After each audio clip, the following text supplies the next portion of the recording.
You're listening to Converge Lab, navigating cyber and AI.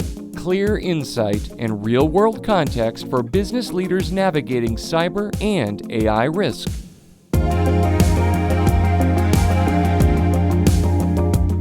Welcome to the show. I'm Jon Waldman, president and co-founder of SBS CyberSecurity, and we're excited that you've chosen to join us. A lot is said about the pace of change in technology today. Things are shifting faster than ever before, and nowhere is that more visible nor more critical than the world of banking. From the rise of real-time payments to the integration of AI, financial institutions yet again are navigating a total transformation of how they serve their customers and manage risk. The challenge for leaders isn't simply how to adopt new technology, it's how to innovate without losing the foundation of trust, security, and stability that customers expect and require. Today's guest is someone who's been living that challenge firsthand for years. DJ Seeterlin serves as the Chief Innovation and Strategy Officer at Chesapeake Bank, where he's built a reputation for helping lead one of the most forward-thinking community banks in the country, navigating the complex intersection of traditional banking, fintech partnerships, and emerging technology. I met DJ something like 11 years ago now while teaching a cybersecurity certification program in Virginia. Even then, he stood out as someone who was constantly thinking about where the industry was heading and how institutions can adapt without losing sight of what matters most. It's been fantastic to watch the impact he's had on banking ever since, and I'm pumped he's joining us here today. DJ, welcome to the show. Thank you for inviting me, John. I'm excited to get to talk to you. It's always fun. It is. It's always lovely. Well, we're going to start here by talking a little bit about your cybersecurity origin story, my friend. As you look back over your career, how and when did cybersecurity start to influence your role and your career? Well, John, my origin, you make me think about whether it's my hero or my villain origin story. We'll find out. Uh, I started my career really in IT, and I tell people I was kind of an accidental banker. I didn't realize I was a banker until I'd been working for a bank for quite a while. Uh, but I started out in IT, and through that developed and learned a lot about networking and systems and things like that. But it wasn't until I changed roles and started to work for a little de novo bank. And when I went to work for that bank, there was less than 30 employees, and I had to work with the auditor who came in and said, "Okay, here's the stack of issues that this bank has," and I had to learn real quick actually what risk management really means. Right? It's not just here's the checkbox of things that you need to do. Somebody else tells you, but to really learn the concept of inherent risk and probabilities and threats and the likelihoods of the things happening and the resulting risk score. And so really understanding that from a philosophical level to then apply to things like business continuity and third-party risk management and that travels into cyber. So I think it starts with understanding that risk component, and then I had to was able to apply that to cybersecurity and how we think about that, because it's the same concepts, just different threats. Absolutely. Well, it sounds like you've retained quite a bit of that information that we talked about at that cybersecurity certification program over the years, my friend.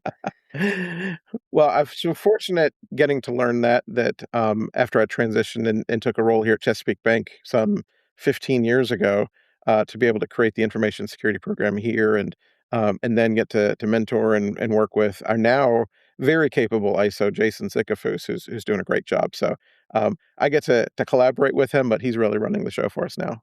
Love it.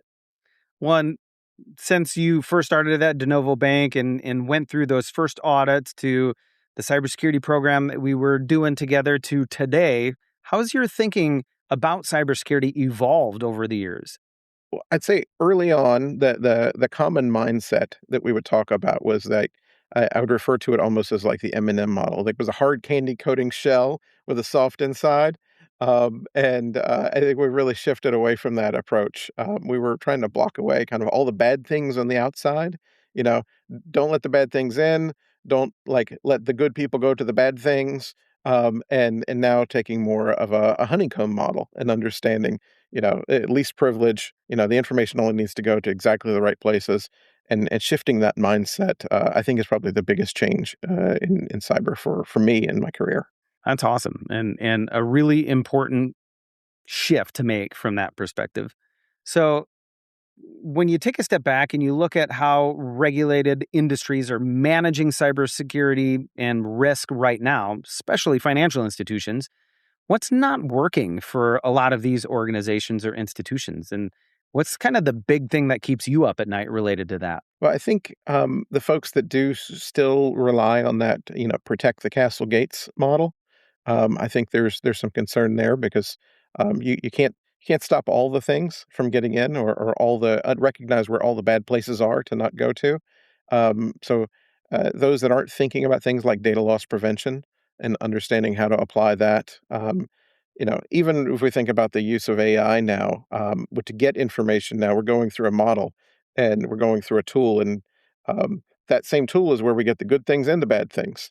So we can't just say don't access the tool entirely either. So we have to understand what data is going in and going out, being able to classify that and manage that and model that. So I think the folks that are not thinking about that gives me some pause along the way. Um, and I think about the folks that I talk to that are relying on old methods. So relying on I just checked the logs. Oh, we have a process for that. We, that tried and true method. We've got a firewall. We're all set.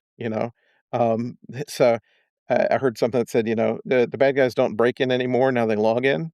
And so, we've got to evolve along those things. And I think about um, how the bad guys are using intelligence, and they're using AI and other tools, and they're using much smarter tools. And so we can't sit on the sidelines. There's a reference that I talk about sometimes about, the bank robbers of the 30s. The Ford V8 came out, and the bank robbers were like, "Oh, this is great." They bought V8s and they outran the police. They got across the county line and they were set.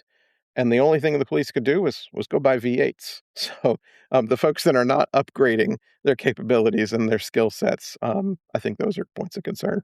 When I think back to like the cybersecurity certification program, we probably called it CCBSP back then. We often would use an illustration of a castle and all of the controls, to keep the crown jewels safe within all of those different layers of security. And you had the moat around there and the drawbridge and all of that kind of stuff. But man, we've tunneled so many holes in and out of that castle over the years with remote work and web apps and cloud hosted systems all over the place that you're exactly right. I agree with you 100%. You have to change and think through how the modern landscape works. And you're 100% right, DJ. Bad guys aren't hacking in or breaking in, they're logging in. So really good insights there.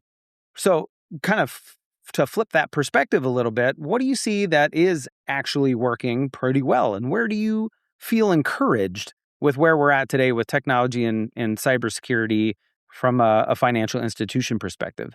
I'm looking forward to and excited about the opportunities that we get with the advanced tools, with things like the use of AI.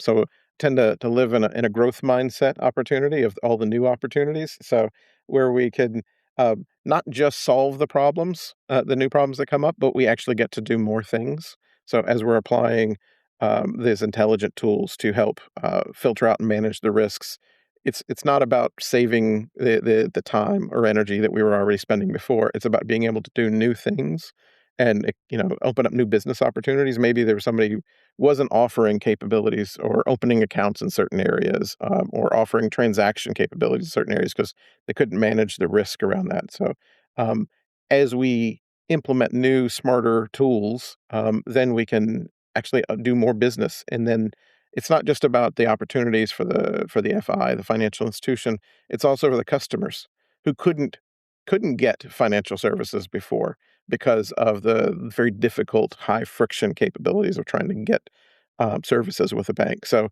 I'm excited about the opportunities that we can unlock as we use more intelligent tools that open up with things like AI. That's great because you're exactly right. It's not just the threats that are changing, it's also the technology and the security controls that we are able to deploy to, buy our own V8, as you would say, and make sure that we're keeping up with bad guys. Love that. And speaking of trying to keep up, training and the employee layer at financial institutions is extremely important because a lot of times when bad guys or cyber criminals are targeting financial institutions or any organization in that case, they often go after the easiest route in, right? And in a lot of cases, that involves phishing or some of the other tried and true methods. And from a training perspective, we also talk a lot about security culture, not just living in any specific department, like the IT department. It lives everywhere at an organization. From that perspective, what do you believe that it actually takes to build a strong culture of cybersecurity, not just relying on the technology department, not just relying on Jason as an example to train everybody, but how do you really build a culture of cybersecurity at an organization so that everybody understands what they have to do and the role they have to play? And how do you know when it's working? I think it's two parts. I think there's helping people understand the why. I think that's really important and often overlooked. You know, there might be some edict that comes down that says you may not use this software, but we didn't really explain why. Like, what's the threat? And so the more that we can help people understand the impact of those access points in and what happens if you click on that link that, oh, well, it's just easy, it's just a link. And, sorry, I clicked on the phishing link. Like, really help you understand the exposure and the risk that now places on your customers, the people that our employees really care about, um, the risk there. So helping them understand that impact, I think, is really important. But I think equally is offering ways for people to do business up safely. And I think people like Jason Sikafus, our ISO, and some of the other folks in our risk team, they're really thoughtful about talking about how can we do this safely. So when somebody says, here's a business need I have, they're not coming at it going, well, you can't do this and you can't do that and you can't do this, figure something out. They're saying, well, let's figure out how we can do that safely. And so it's always a very forward looking, like, how can we get to yes approach? And I think taking that approach really opens a lot of doors and you're not in that space of trying to fix the problems or find the workarounds. Because, people, the security team's constantly putting up walls about what you can't do, and so everybody else is trying to figure out how to get around those walls. So if they're actively working together, say, how can we do this safely? Then there's a team approach to that. And I think that's really the key. When I talk to some folks and they say, well, I went to management and I told them all the things that we need to have and all the protections we've got to have in place. I'm like, that's great. Did you also talk about how they can do business at the same time? Like, what's some safe approaches to doing business? Because we also have to do business at the same time. We talk about the safest branch that we have is the one that never opens. So it's also not a very functional branch. The vault door that's welded shut, it's not a very functional vault door. So we have to figure out how can we do these things safely to continue to do business so that we can then fund the controls and the other things that go along with it. Absolutely. Yeah, the safest computer is the one that's not connected to the internet, but you also can't accomplish a whole lot if you are not connected to the internet today. And we talk about that a lot too. Technology, IT, the ISO can't be the department of no. They have to enable business objectives safely and securely. So love that was a great answer, one that we agree with a ton. And so speaking of going back in time and thinking about how technology has changed, and even our IT departments have had to change over the last 5, 10, 15 years, it's kind of hard to even remember what the world was like before the technology that we use today. And when we got our start, we were helping a lot of our clients figure out online banking and look at how we do banking today. It's a little bit different. Looking ahead, what do you think technology is going to look like in 5 years? I think we're going to see in particular, especially as it relates to like risk controls and things like that, we're going to be much less rules based in our methodology and our approach. In the same way that we kind of shifted the old standard firewall rules to intrusion prevention models and things. I think it's going to be very anomaly based in all systems, like heuristic anomaly based, and I think there'll be a much better use of information sharing across the. So it's not just up to me to recognize that bad guy has been here before, but that that person or that token, that mobile number, by the way, was used as a fraud attempt at Coinbase. let's also not let it do business at our bank or credit union, right? So us evaluating and sharing information where we can to keep the environment, the ecosystem safe. But I think a lot more when it comes to the heuristics and the anomaly-based approach to things. I think I'm excited about that. I think um, reduced friction to make things easier. I do think AI is gonna be built into all the things. It's not gonna be a system where you just go to AI, like you go to Copilot right now to do some AI stuff. It's just gonna be baked into all the tools, and we're starting to see that now. We'll see that built into banking core systems. It'll be built right into those decision processes when you're trying to decide, what you should do with that NSF, for example. There'll be prompts that pop up and say, based on history and examples and what we're seeing and your corporate rules, this is what we suggest. Those kinds of things will just be baked into the experience along the way. That's stuff I think about a lot is where will that go? And then how do we position ourselves to be there and be in the right place? And how do we find the right partners to make sure that they're thinking about the same thing and they're thinking about the future too? And that's so important today, is having the right partners to help you accomplish that vision, as opposed to some of the older school partners that are still lagging behind in technology because we've been regulated in the financial space for so long. We have to do things just like we were talking about that are trying to accomplish business objectives safely and securely, but we're not held back by the technology. I agree with you 100% about AI being baked into everything that we do. So great insights there. Speaking of AI, what's something that you're really excited about that AI is doing today? Or what's a problem that you're really excited that AI is going to solve for you at some point? I am looking forward to, and I believe AI is going to have to be part of this. I'm looking forward to us figuring out how to solve identity.